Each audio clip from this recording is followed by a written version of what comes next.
My name is Isaiah Washington, and I'm 73 years old. On Christmas morning, my daughter told me to pack my life into a suitcase and wait for her at the airport. She and her husband were finally taking me in. I waited for 10 hours. They never came. Instead, while I sat there alone, they put my house up for sale. They didn't just abandon me, they tried to erase me. Before I tell you how a forgotten piece of paper from 1922 turned their entire plan to dust, do me a favor and tell me in the comments where you're listening to my story from. And please hit that like button and subscribe if you believe that a person's dignity is something they earn over a lifetime and no one has the right to take it away. I sat on a cold metal chair at baggage claim number 3 of the Hartsfield-Jackson Atlanta International Airport. It was Christmas Day. All around me, a symphony of joy played out, the laughter, the tight hugs, the happy tears of families coming together. I didn't hear any of it. My world was focused on the bright screen of my phone on the text message from my only child, Chloe. Just wait by Carousel 3, Dad. Me and Brandon will be there soon to pick you up. Love you. I read it for the 5th, then the 6th time. Every word was a solid gold promise. This wasn't just a holiday visit. This was a move. A new chapter, as my son-in-law Brandon had called it.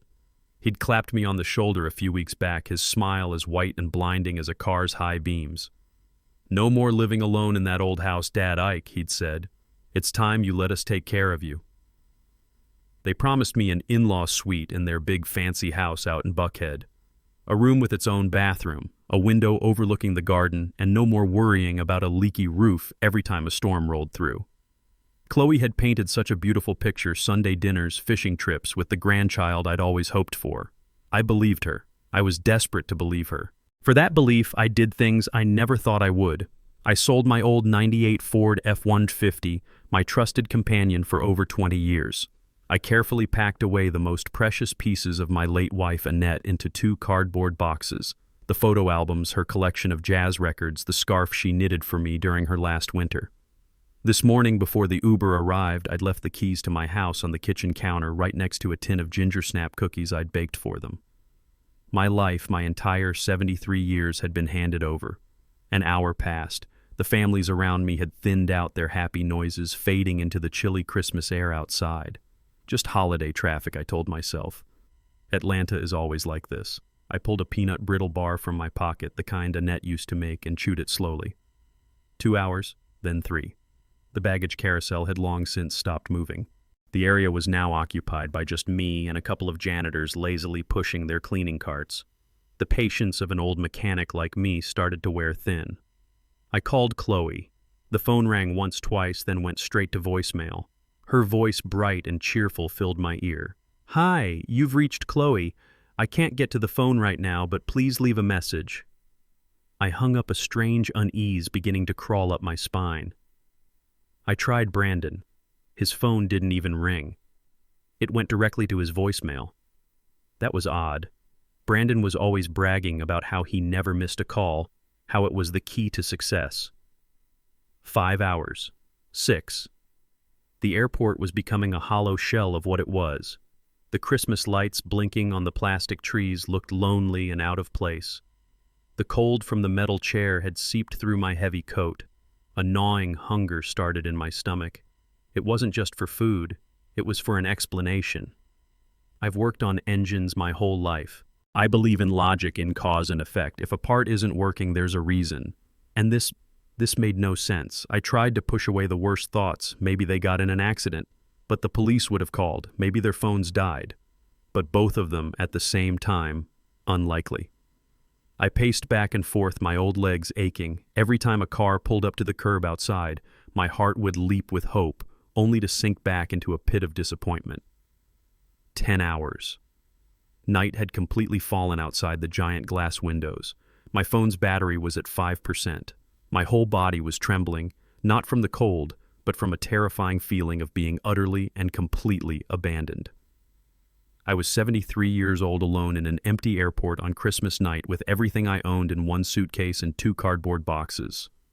I opened my phone one last time, planning to call a cab, and just then an email notification popped up on the dying screen. It wasn't from Chloe or Brandon. It was from Zillow, the real estate website I sometimes browse to check on home values in my neighborhood. "A new property has just been listed in your area. With a sickening sense of dread, my thumb trembled as I tapped on it. The screen loaded slowly, and then it appeared. An invisible fist slammed into my gut, knocking all the air out of my lungs. It was my house. The house Annette and I had spent 40 years building, filling with love and memories. The pictures were professionally taken, the sky a perfect cloudless blue, the lawn neatly trimmed. And stuck right in the middle of that lawn was a bright red sign, "For sale by owner." My heart stopped.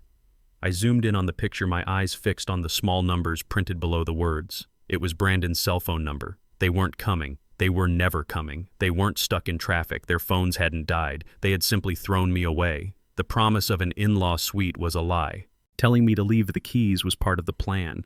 They had tricked me out of my own home so they could sell it.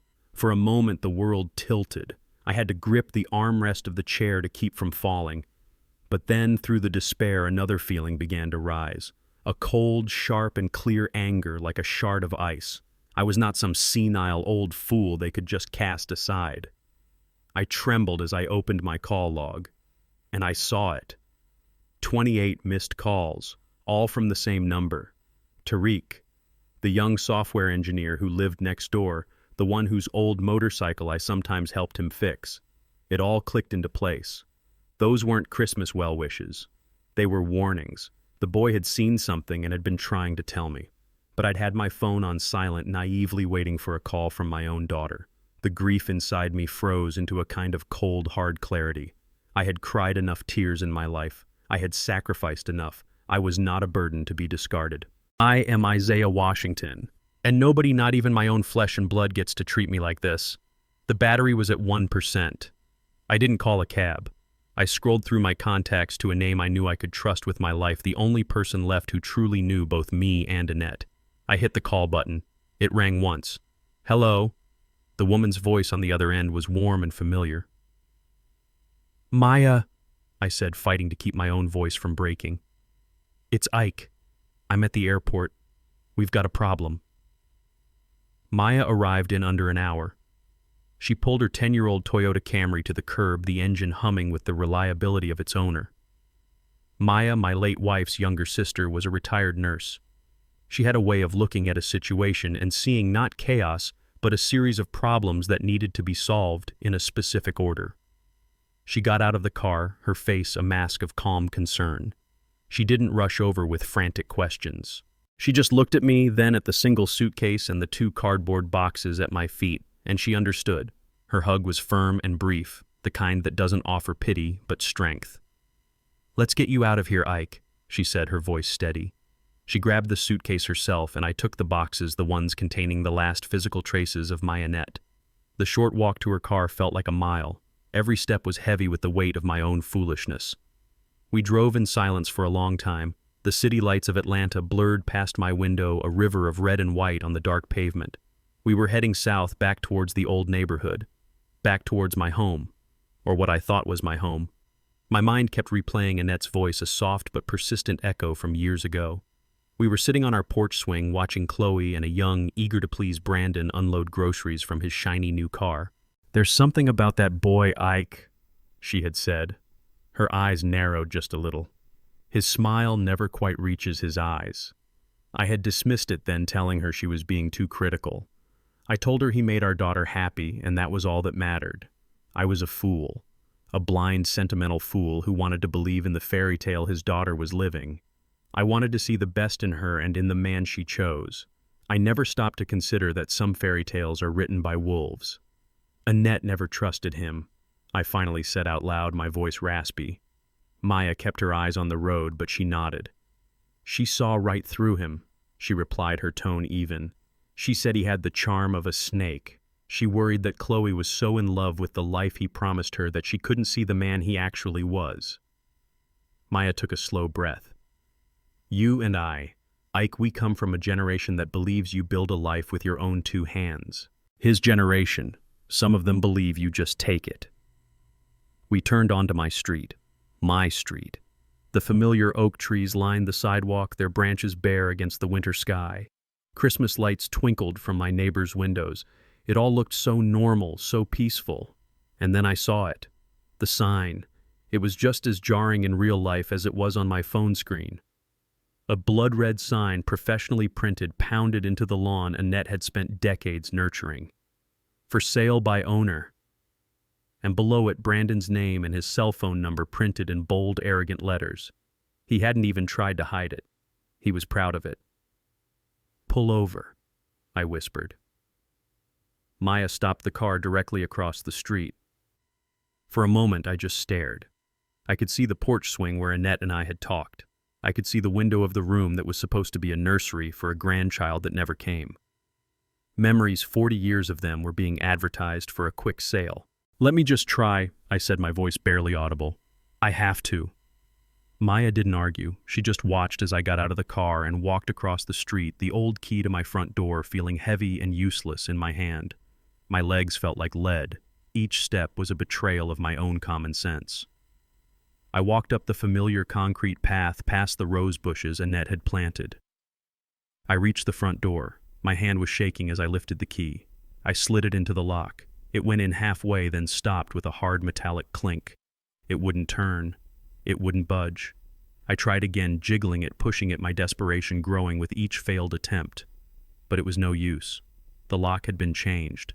I was officially homeless. I stood there for a long moment, my forehead pressed against the cold wood of the door, the useless key still in my hand. I wasn't just locked out of a building. I was locked out of my own life. I finally turned and walked back to the car, my shoulders slumped. I got in and closed the door, the sound echoing the finality of it all. Maya put a hand on my arm. "We'll fight this, Ike," she said, and for the first time that night I felt a flicker of something other than despair. She was right. This wasn't over. This was just the beginning. Maya's house was quiet, a stark contrast to the storm raging inside my head. The air smelled of cinnamon and old books, a comforting scent that felt like a lifetime away from the cold, impersonal air of the airport. She sat me down at her small kitchen table while she put on a pot of coffee, her movements efficient and deliberate. I plugged my phone into the wall charger, watching the battery icon blink back to life. It felt like I was the one being recharged, drawing power from the silent, steady presence of my sister-in-law. She placed a heavy ceramic mug in front of me. "Drink this, Ike," she said. "Then you're going to tell me everything." I didn't speak. Not yet. I just stared at my phone, at the call log still displayed on the screen. 28 missed calls from Tariq. 28 chances to have avoided this nightmare. My thumb hovered over his name. It was time to hear the truth I had unknowingly ignored all day. I took a deep breath, the steam from the coffee warming my face, and pressed the call button. Tariq answered on the first ring, his voice a mix of youthful anxiety and immense relief. "Mr. Washington." "Oh, thank God. I've been trying to reach you all day. Are you okay?" His genuine concern was a sharp, painful contrast to the cold silence from my own daughter. "I'm all right, son."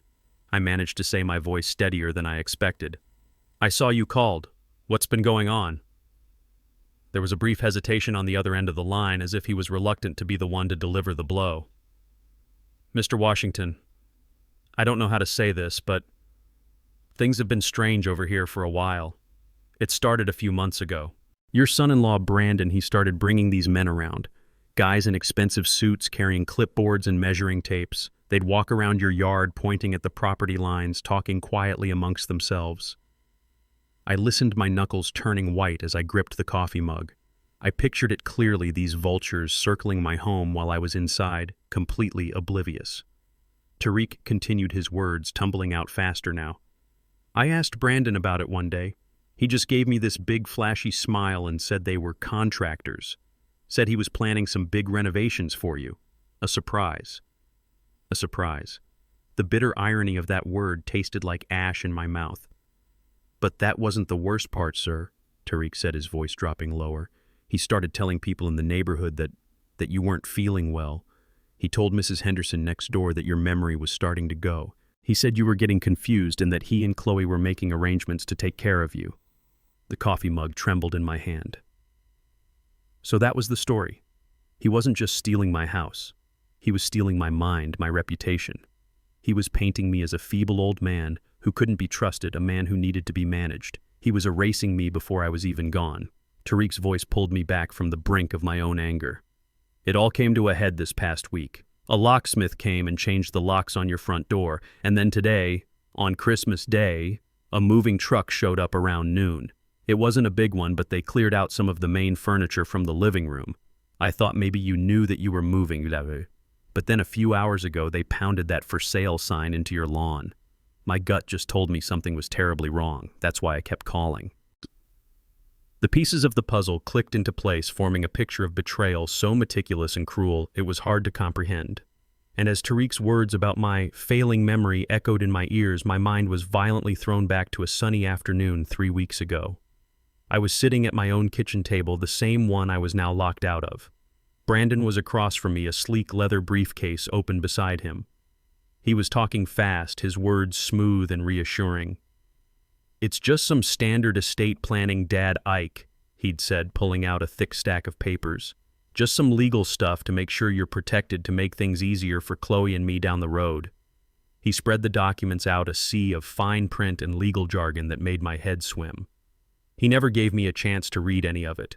He kept up a constant stream of chatter, asking me about the carburetor on my old Ford, telling me about a new golf club he'd joined. He was a magician, distracting my eyes while his hands performed the trick. "This one is just a standard medical directive," he'd said, sliding a page in front of me and pointing with a gold-plated pen. "And this is the will, just like we discussed. It just makes everything official." His finger would tap insistently on the signature line. "Just sign here, and here, one more here." I remember feeling a little overwhelmed, a little foolish for not understanding the complex language, but I trusted him. I trusted him because my daughter trusted him. "This last one," he said, pushing a final document towards me, "this is the power of attorney. It's just a formality. It just lets me handle your bills and things if you ever get sick. It's so Chloe doesn't have to worry." He used her name like a key, unlocking my trust.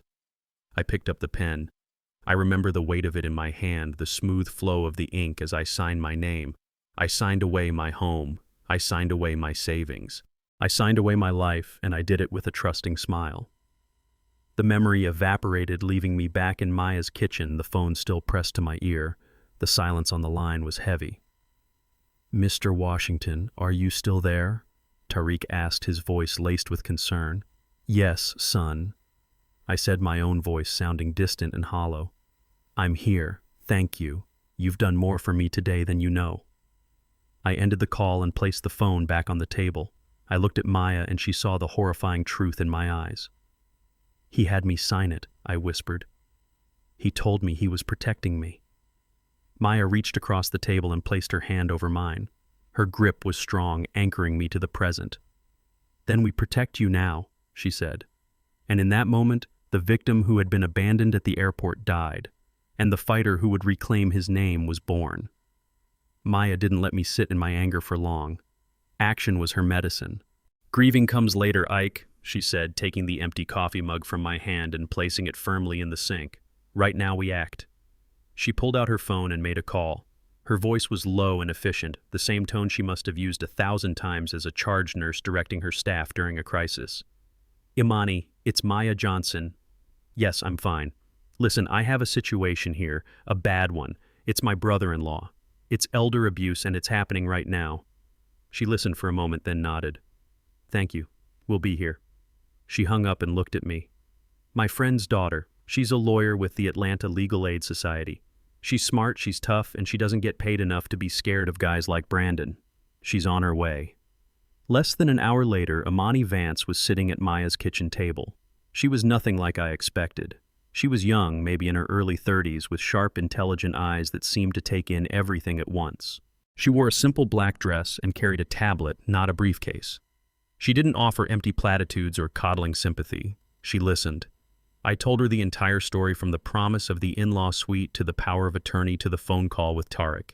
She listened intently, her fingers occasionally tapping notes onto her tablet, her gaze never wavering from mine. When I finished, the kitchen was silent for a long moment. "Mr. Washington," Imani said finally, her voice calm and clear, "what your son-in-law did is called fraudulent inducement. It is a classic and particularly cruel form of financial elder abuse." Hearing the cold legal term for my pain was strangely validating. "We can absolutely fight this," she continued. We can file a petition with the court to have the power of attorney immediately revoked. We can file a lawsuit for the return of your property and any funds he's taken." A wave of relief washed over me. It was the first good news I'd had all day. But Amani held up a hand, her expression serious. "But I need you to understand the courts move slowly. Even an emergency petition can take weeks to be heard. A full lawsuit could take months, even years. And in the meantime, that power of attorney gives him legal access to everything you own. He can sell your house, empty your bank accounts, and be gone long before a judge ever sees our case." The relief I had felt evaporated, replaced by a cold dread. We had a case, but we didn't have time. As if on cue, my phone buzzed on the table. It was a notification from my bank. My heart sank as I read the text. "A withdrawal of $2,000 has been made from your checking account." I felt the blood drain from my face. I turned the phone around and showed the screen to Imani and Maya. Imani just gave a slow, grim nod. "See," she said softly. "He's not waiting. He's liquidating your assets as fast as he can." My mind was racing. He was stealing my retirement, the money Annette and I had painstakingly saved for 40 years. And just as that desperate thought hit me, my phone began to ring. The screen lit up with a picture of Chloe, a smiling, happy picture from a forgotten family vacation. My first instinct was to answer and unleash all the fury and pain that was boiling inside me. But before I could move, Imani put her hand gently on my arm. "Wait," she whispered. "What is our single biggest advantage right now?" I stared at her confused. "We don't have any," I said bitterly. "Yes, we do," she insisted. "He thinks you're a confused, weak old man waiting helplessly at an airport. He and your daughter think their plan is working perfectly. Don't show them our hand. Don't let them know you have a lawyer. Don't let them know you're on to them. For now, you need to be the man they think you are. Play the part, Mr. Washington. Can you do that?" I looked at Maya, who gave me a firm nod.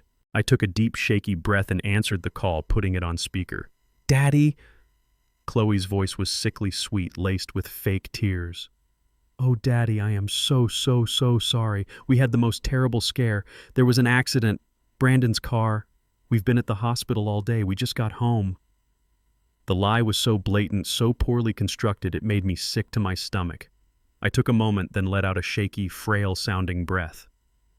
"Oh, my sweet girl," I said, my voice trembling with an emotion that wasn't entirely faked. Is he okay? Are you okay? Oh, Lord, don't you worry about me.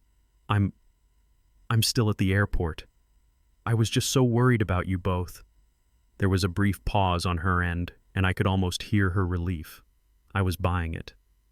"Oh, Daddy, don't you worry your head," she said, her voice dripping with condescension. "Everything is fine now. It was just a big misunderstanding. We'll sort everything out. Just stay put. We'll send a car for you in the morning." "Okay, baby," I whispered. "Just be safe. I love you." "We love you too, Daddy," she said, and hung up. The line went dead. I slowly placed the phone back on the table. My hand was shaking not from weakness, but from the adrenaline of the lie and the cold, hard fury beneath it. I looked up at Imani. The game had changed. I wasn't just a victim anymore. I was a player. The moment I hung up the phone, the adrenaline from the performance vanished, leaving behind a cold, hard dread. The three of us sat in silence at Maya's kitchen table. The game had begun, but I had no idea how to play it. I looked at Imani, my hope resting entirely on this sharp, determined young woman. "That was perfect, Mr. Washington," she said, her voice pulling me from my thoughts. "You did exactly what you needed to do. You bought us time." Time. It felt like the most precious and the most unobtainable thing in the world. "But now," she continued, leaning forward, her expression intense, "we have to use that time. First thing tomorrow morning, I will file an emergency petition with the Fulton County Superior Court. I'll ask the judge to issue a temporary restraining order to freeze all your accounts and to revoke the power of attorney effective immediately." For a fleeting second, I felt a surge of hope. "So that's it?" I asked. "We can stop him tomorrow." Amani's face was kind, but her words were not. "I wish it were that simple," she said. "I have to be honest with you. The word emergency to the court system doesn't mean what it means to us. We will get a hearing date. If we're lucky, it will be in a few weeks. If the docket is full, it could be a month, maybe longer." A month, my heart sank. And until that hearing, she went on, Brandon legally holds all the cards. Every day we wait for that date, he can walk into your bank and make a withdrawal. He can continue with the sale of your house. He is using your own signature as a weapon against you, and right now the law is on his side. The weight of her words settled over me, suffocating me. It wasn't a fair fight. It was a race against a thief who had been given a head start and the keys to the vault. Imani wasn't finished. And when we do get to that hearing, it will be his word against yours. He will have expensive lawyers. They will stand up in front of a judge and paint you exactly as he has been describing you to your neighbors, as a confused, forgetful old man who gave his loving son-in-law permission to manage his affairs and is now having second thoughts. It is an ugly, brutal fight, Mr. Washington. And it's a fight we can win, but it will not be quick and it will not be easy. Later that night, I lay awake in Maya's spare bedroom. It was a comfortable room, clean and quiet, but it wasn't mine. Every creak of the old house reminded me that I was a guest, a refugee. I felt unmoored like a ship cut loose from its anchor in a storm. My phone, charging on the nightstand, buzzed. I flinched. Another bank alert. I couldn't stop myself from looking. This time it wasn't a large withdrawal. It was a credit card charge linked to my main account. A $1,000 charge from a high-end steakhouse downtown. I pictured them there, Brandon and Chloe, celebrating, spending my money on fine wine and expensive food while I lay here homeless. It was a psychological blow, a calculated act of cruelty. He wasn't just stealing from me, he was mocking me. Every buzz of my phone was another twist of the knife.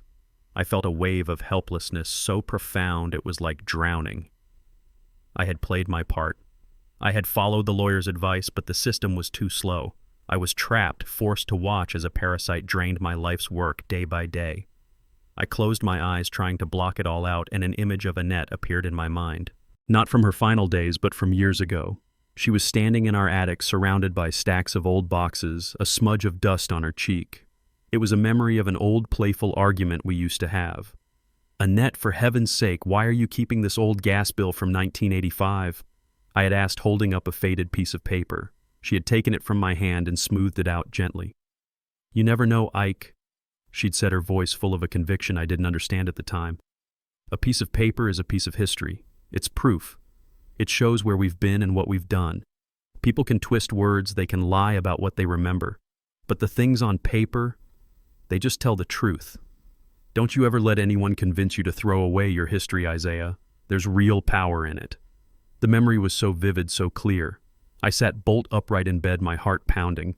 There's power in it. The words echoed in the quiet room. A crazy, desperate idea began to form in my mind. It was a long shot, a flicker of light in a vast darkness, but it was better than nothing.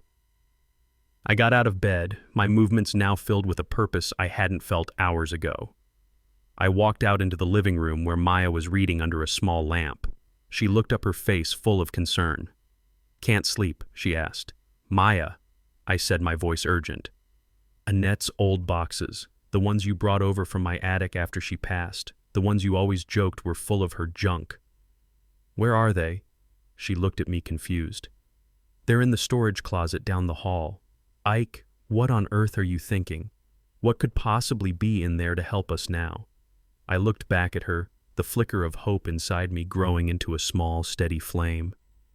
"I don't know," I said, my voice barely a whisper. "I honestly don't know. But she kept everything. She always said you never throw away your history. Maybe, just maybe, my history is in one of those boxes." Maya led me to a narrow closet at the end of the hallway. When she opened the door, the scent of cedar and old paper filled the air. Stacked neatly against the back wall were 4 medium-sized cardboard boxes, each one labeled in Annette's elegant looping handwriting. Family history, Washington. Family history, Johnson. Chloe's childhood, and household records. My heart pounded in my chest. This was it. This was my wife's carefully curated archive of our life together. It felt like stepping into a time capsule. "Where do we even start?" Maya asked, her voice a whisper, as if we were in a sacred place. I pointed to the one marked Household Records. "Let's start there," I said. "If there's anything legal, it would be in with the other official papers." We carried the box into the living room and set it on the floor. Kneeling on the rug felt like an act of prayer. I lifted the lid. On top lay a stack of old tax returns from the 1980s held together by a brittle rubber band that snapped the moment I touched it. We spent the next hour sifting through the contents. It was a journey through the mundane details of a shared life. Warranty cards for a refrigerator we replaced 15 years ago. Paid-off utility bills. Old car titles for vehicles that had long since been turned to scrap. With each useless document, my initial flicker of hope began to dim. There was nothing here but the ghosts of old transactions. I found the original mortgage papers for our house from when we first bought it in 1975. I saw our youthful signatures full of dreams and ignorance about the hardships to come. The sight of Annette's name written in confident, hopeful script was a fresh stab to the heart. This was proof of our beginning, not a tool to prevent its end. "Let's try another one," Maya said, sensing my growing frustration. We moved on to the box labeled Chloe's Childhood. Opening this one was even more painful.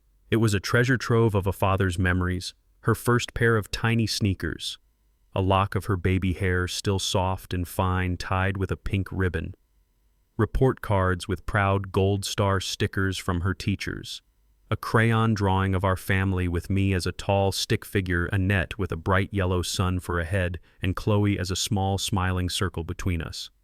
I remembered the day she drew it, her tongue sticking out the corner of her mouth in concentration. How could that little girl, the one who saw us as her entire world, grow into the woman who would abandon her father at an airport on Christmas Day? The memories were a torment. They weren't a weapon. They were the wounds Brandon and Chloe had reopened. An hour turned into 2. We went through every drawing, every school photo, every handmade birthday card. Nothing. Doubt began to creep in cold and heavy. Maybe this was a foolish idea.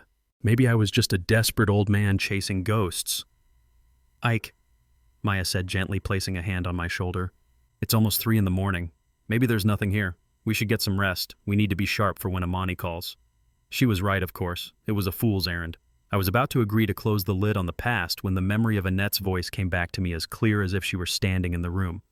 "Don't you ever let anyone convince you to throw away your history, Isaiah. There's real power in it." "No," I said, my voice firm. "Not yet. There's still the other 2 boxes." We pulled out the boxes marked with our family names. They were full of older history things passed down from our parents. We found my honorable discharge papers from the Army. We found Annette's nursing school diploma. We found faded letters her father had sent her from his military base in Germany. We were digging deeper into our roots, but finding nothing that could save the tree from being chopped down in the present. We reached the bottom of the last box. All that was left was a collection of old photo albums. My shoulders slumped in defeat. It was over. My desperate hope had been nothing more than that. I had failed. "It's okay, Ike," Maya said softly. I just nodded, too tired and heartsick to speak. I reached in to close the flaps on the final box, my hand brushing against the last item inside a heavy leather-bound photo album that looked much older than the others. It didn't have a label. Out of sheer habit, I pulled it onto my lap. It felt different from our own albums. The leather was worn smooth with age. I opened the cover. The first page was a photograph of a young man in a World War I Army uniform. I recognized him instantly from the pictures my father used to have. It was my grandfather, a man I'd never met, a member of the Harlem Hellfighters. I slowly turned the thick black pages. The photos were of ancestors, their faces stern and proud, staring out from a forgotten time. They were strangers, yet they were my blood. I was near the end of the album when I felt it. One of the pages was thicker than the others. It was 2 pages stuck together at the edges. My fingers, still nimble from a lifetime of working with small engine parts, carefully worked at the edge until they separated. Tucked inside, lying flat in a hollowed-out space, was a document. It was folded into a small, neat square. The paper was thick, almost like cloth, and yellowed with age. My hands trembled as I carefully unfolded it. The room was utterly silent. The only sound was the faint crinkle of ancient paper. The text was written in an old-fashioned, ornate script. The ink faded from black to a soft brown. But the words at the top were bold and clear. Deed of land. Below it, United States Department of War. And then my grandfather's name, Sergeant Isaac Washington. I scanned the document, my eyes struggling with the unfamiliar legal language. And then I saw it. Halfway down the page was a separate, shorter paragraph handwritten in a different, careful script. It began with the words, "by special covenant." I didn't understand all the legal terms that followed, but I understood the phrases that mattered. "Shall only be passed to direct blood descendants," and "shall not be sold to any party outside the established community." My breath caught in my throat. I looked up at Maya, my eyes wide. I couldn't speak. I simply held out the paper. She took it. Her brow furrowed in confusion and began to read. I watched her eyes move across the page, then widen in disbelief. She looked up at me, her mouth slightly open. "Ike," she whispered, her voice full of awe. Is this real?" I finally found my voice, a sound thick with emotion. I wasn't just looking at a piece of paper. I was looking at a miracle. I was holding my history in my hands, and it was more powerful than I ever could have imagined. "She was right, Maya," I said, a single tear tracing a path down my cheek. "Annette was right all along. She saved us." The world outside was still dark, but the living room in Maya's house was ablaze with light. It was nearly 4 in the morning, but neither of us could even think about sleep. The old yellow deed lay on the coffee table between us, a sacred object that seemed to pulse with a life of its own.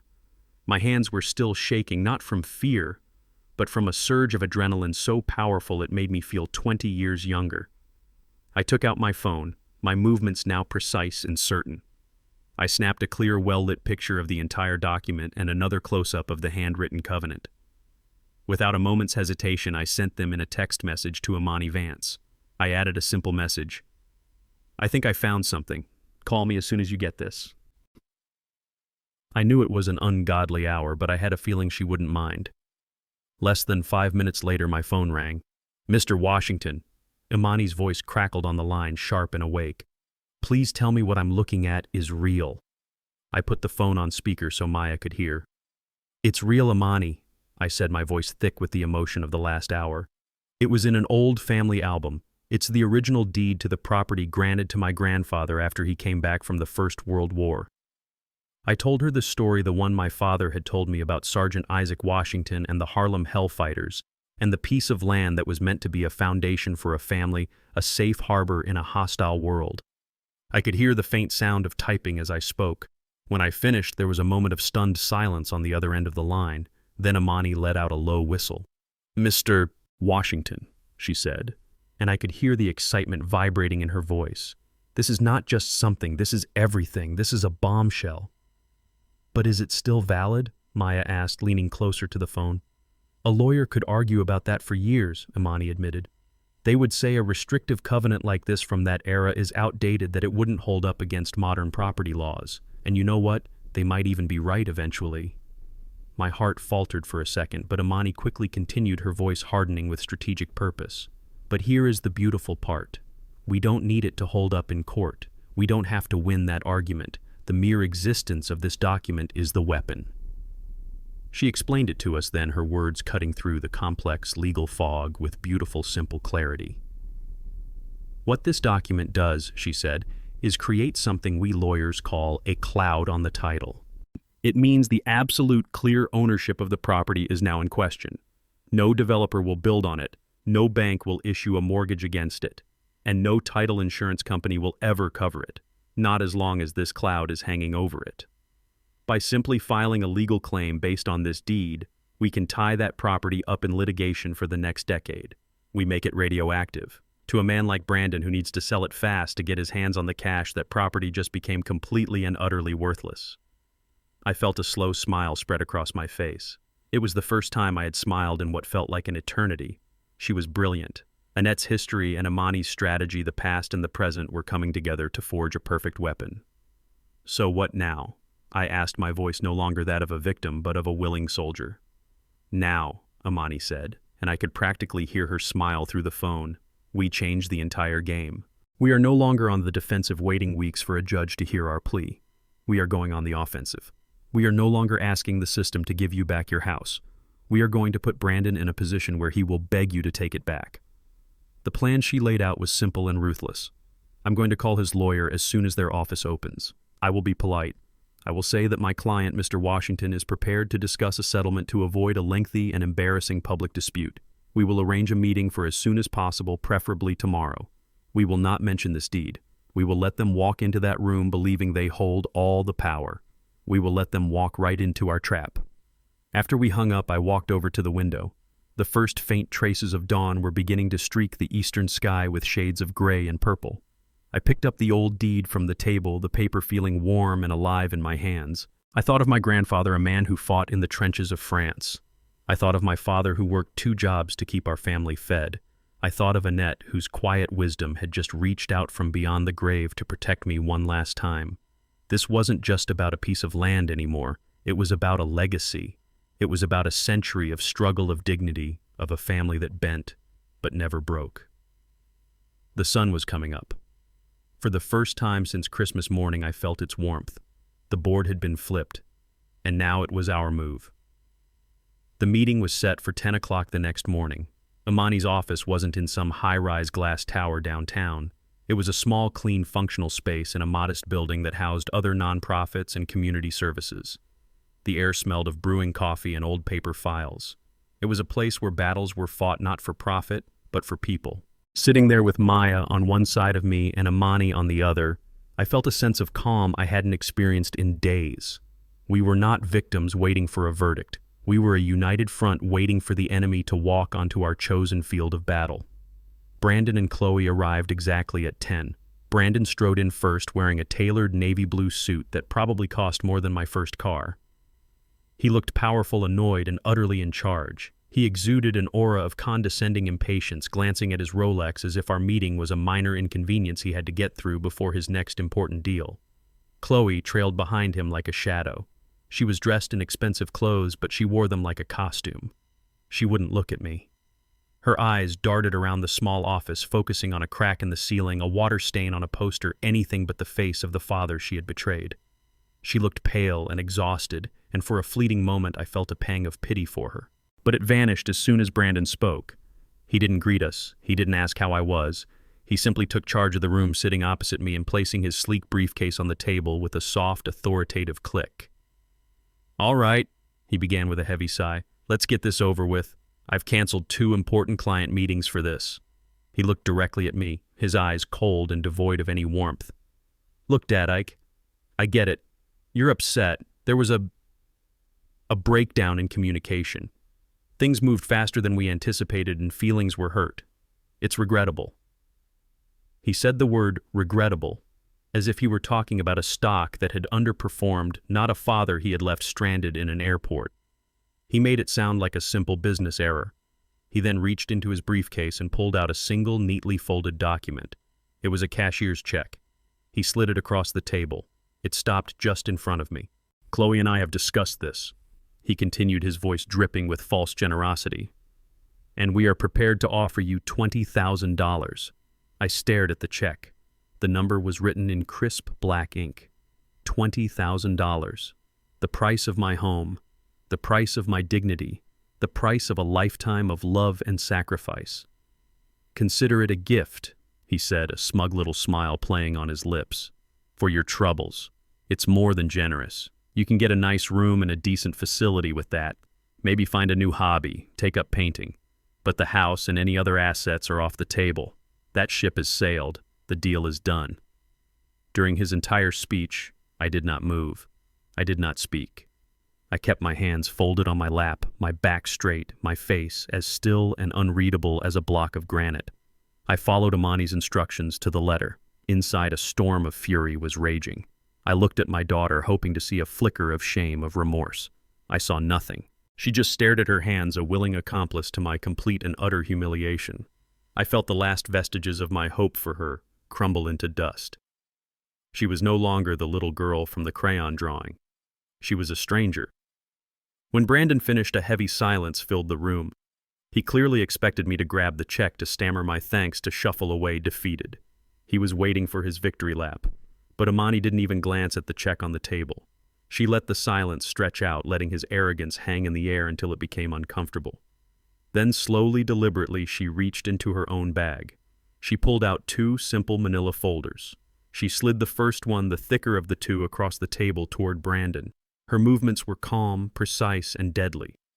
"This is not a negotiation, Mr. Miller," she said, her voice perfectly even. "This is a notification." Brandon's smug smile faltered. He looked at Amani with a flicker of annoyance, then picked up the folder. He opened it. I watched his face as his eyes scanned the cover page. I saw the muscles in his jaw tighten. I saw his confident posture stiffen. He was reading the title of the document, Petition for Damages and Revocation of Power of Attorney Due to Financial Elder Abuse. His face, which had been a mask of condescending charm, was now clouded with anger and disbelief. He looked up at Amani, about to speak, about to unleash a torrent of threats. But before he could utter a single word, Amani slid the second, thinner folder across the table. It landed softly next to the first one. "And this," she said, her voice as sharp and clean as breaking glass, "is a copy of the original 1922 deed to the property in question." Brandon stared at the second folder as if it were a venomous snake. The arrogant developer, the man of finance and power, was completely silent. He and Chloe both stared at the simple manila folder. They had walked into this room expecting to swat away a fly. They were just now beginning to realize they had walked with their eyes wide open right into the center of a perfectly laid trap. Was the soft hum of the office air conditioning. Brandon stared at the copy of the old deed, his face a canvas of confusion and annoyance. Then he let out a short, sharp laugh. It wasn't a sound of amusement. It was a sound of disbelief, of a predator who couldn't comprehend why his prey was suddenly showing teeth. He pushed the folder back towards the center of the table with the tip of one perfectly manicured finger. "Are you serious?" he scoffed, looking at Amani as if she were a child who had brought a crayon drawing to a board meeting. This is your big play, a dusty 100-year-old piece of paper." He leaned back in his chair, regaining his swagger, crossing one expensive tailored leg over the other. "Lady, you are in way over your head. This is the 21st century. We have digital records, title searches, modern contracts. That thing is legally worthless. It's a museum piece, a curiosity. It is not a weapon." He thought he was delivering the final blow. He thought he was explaining the world to us. But Amani didn't flinch. She just watched him, her expression calm, almost clinical, as if she were observing a specimen. "You know, Mr. Miller," she began, her voice soft but carrying an incredible weight, "you might be right. If we were to take this to court, our chances of getting a judge to enforce a century-old restrictive covenant are probably slim. Your lawyers would argue it's an anachronism, a relic of a bygone era. It would be a long, expensive, and uncertain fight." Brandon's smug smile widened. He thought she was admitting defeat. He nodded, gesturing around the room. "Exactly. So let's stop wasting my time and talk about the $20,000. "But you see," Amani continued, completely ignoring him, "you and I both know this was never going to be decided in a courtroom. It was always going to be decided right here in this room, and you've fundamentally misunderstood the nature of this weapon." She gently tapped the folder containing the deed.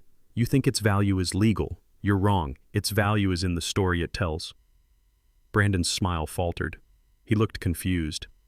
Imani leaned forward, her eyes locked on his. She was no longer just a lawyer. She was a storyteller. "Let me tell you a story, Mr. Miller," she said, her voice still quiet but now ringing with power. A young, decorated black war hero, a sergeant in the Harlem Hellfighters, comes home from the trenches of France. His country, which he fought for, still treats him like a second-class citizen, but it grants him a small piece of land, a place to build a foundation. For 100 years, his family does just that. They build a home. They raise children. They become a cornerstone of their community. That land isn't just dirt and grass. It's a century of a family's American dream. She paused, letting the words hang in the air. Then her eyes narrowed. Then in the year 2025, his slick white real estate developer son-in-law sees not a home, but a dollar sign. He sees a gentrifying neighborhood and a quick profit, so he hatches a plan. He tricks the hero's 73-year-old son into signing away his birthright under the guise of estate planning. Then he tells his own wife to abandon her father at an airport on Christmas Day. And while that old man sits alone for 10 hours, the son-in-law puts that century-old legacy up for sale to the highest bidder. The silence that followed was deafening. Chloe let out a small, choked sob, finally hearing the unvarnished ugliness of her own actions laid bare. Brandon just stared, his face pale. "That's a nice story," he stammered, his arrogance crumbling. "But it's just that, a story." "Exactly," Imani said, "and it's a very powerful one." She then slowly, deliberately turned her laptop around to face him. On the screen was a fully drafted email. "I took the liberty of writing a summary of that story," she said, "and I was preparing to send it to a few people who I think would find it very, very interesting." She pointed to the "to" field on the screen. "That's Michael Davenport, your primary investment partner in this new development project. I imagine he's very interested in the character of the people he does business with. This is Sarah Jenkins, an investigative reporter for the Atlanta Journal-Constitution. She just won an award for her series on gentrification and predatory housing practices. And this last one is Dr. Alana Washington, no relation, the head of the Atlanta African American Historical Society. She would be fascinated to learn how the legacy of a Harlem hellfighter is being treated." Imani then moved her cursor to the subject line of the email. "The subject line," she read aloud, enunciating every word with perfect chilling clarity, reads, "White developer attempts to swindle 73-year-old black father-in-law out of century-old legacy property." She looked up from the screen and directly into Brandon's eyes. "I haven't hit send yet. We are not talking about the legal power of this deed anymore, Mr. Miller. We are talking about the power of this story, in this city, right now. Your career isn't built on contracts you can bully people into signing. It's built on reputation. It's built on trust. And a story like this, it doesn't just kill your little real estate deal. It salts the earth. No one in Atlanta will do business with you again. You won't be able to get a loan for a doghouse." It wasn't a sudden explosion. It was a slow-motion collapse. I watched the color drain from Brandon's face, leaving behind a pasty, grayish pallor. The confidence evaporated from his eyes, replaced by a raw, naked panic. A fine sheen of sweat broke out on his forehead. He looked from the laptop screen to Imani's unblinking gaze, to the old deed on the table, and then finally to me. He was searching for an angle, a way out, a loophole he could exploit. But there wasn't one. He was trapped not by laws he could bend, but by a social and moral reality he could not escape. The expensive suit that had looked so powerful just minutes ago now seemed to hang off him, a costume for a man who had suddenly shrunk. He physically deflated, slumping in his chair as the full weight of his ruin settled upon him. Beside him, Chloe finally broke. A loud, ragged sob tore from her throat as she buried her face in her hands, her carefully constructed world of wealth and status completely shattered, revealing the ugly foundation of greed and betrayal it had been built upon. The check for $20,000 still lay on the table, a pathetic monument to his fallen arrogance. The fight went out of Brandon all at once. It wasn't a gradual deflation. It was like a string had been cut, and the arrogant puppet he had been all his life simply collapsed into a heap of expensive fabric and broken pride. The silence in the room was thick and heavy, punctuated only by Chloe's ragged sobs. Imani, ever the professional, broke the stillness. She calmly reached into her bag and retrieved a final slim folder. She opened it and placed 3 documents on the table in front of Brandon, arranging them in a neat row. "This is a quitclaim deed," she said, her voice clear and devoid of any triumph. "It signs the full unencumbered title to your father's house back to him, effective immediately. This is a full and irrevocable revocation of the power of attorney. And this," she said, tapping the last page, "is a legally binding repayment agreement. It stipulates that every cent you withdrew from Mr. Washington's accounts will be returned via wire transfer within 72 hours. She slid a pen across the table. "Sign them." There was no argument. There were no threats. Brandon didn't even seem to have the energy to be angry anymore. He looked like a man who had just watched his entire future burn to the ground. With a visibly shaking hand, he picked up the pen. His signature, which I'm sure he once practiced to look powerful and decisive on contracts, was now a shaky, pathetic scrawl. He signed each document without reading it, his movements stiff and robotic. When he was finished, he pushed the papers back across the table, closed his briefcase with a soft, defeated click, and stood up. He didn't look at me. He didn't look at Chloe. He just turned and walked out of the office, a ghost in a navy blue suit. And just like that, he was gone. Chloe was left behind, a wreck of sobs and shattered illusions. For the first time since this nightmare began, she looked directly at me, her eyes red and swollen, her face a mess of tears and regret. "Daddy," she choked out, her voice barely a whisper. "I'm so sorry. I am so, so sorry. I just stared at her, my heart a cold, heavy stone in my chest. He told me it was the only way.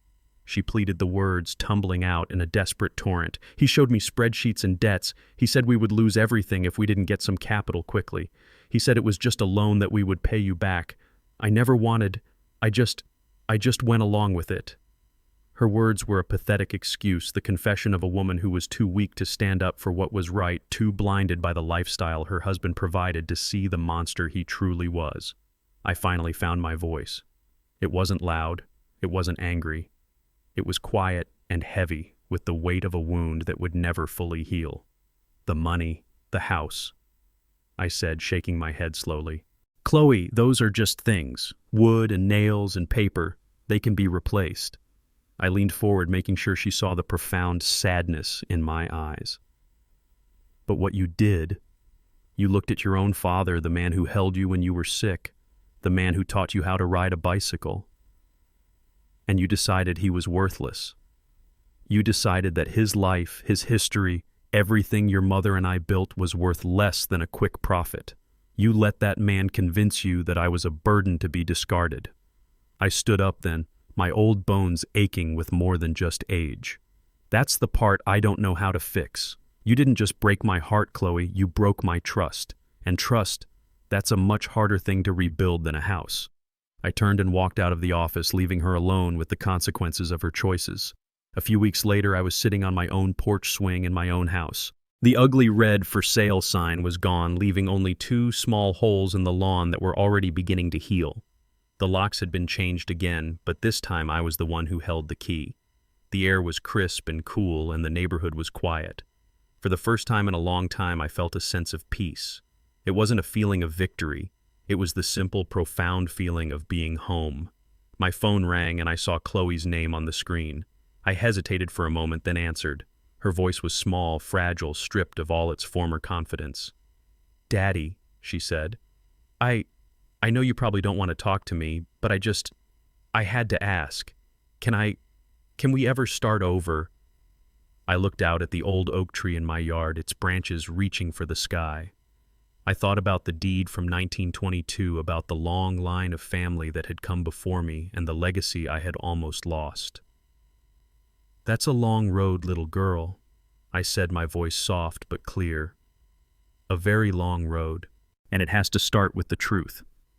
I didn't hang up. I just sat there listening to the sound of her quiet breathing on the other end of the line. Order had been restored, and that I realized was the beginning of everything. This story teaches a powerful lesson about dignity and the true nature of wealth. It shows that our history and the respect we command are far more valuable than any amount of money. Greed can blind people, even our closest family, causing them to see a loved one not as a person, but as an obstacle or a resource. But Isaiah's journey proves that true strength isn't about shouting the loudest. It's about using wisdom and the quiet power of truth to reclaim what is yours. It reminds us that our worth is not measured by our age, but by our resilience, and that sometimes the oldest stories hold the key to protecting our future. What do you think Chloe should do now to begin earning back her father's trust?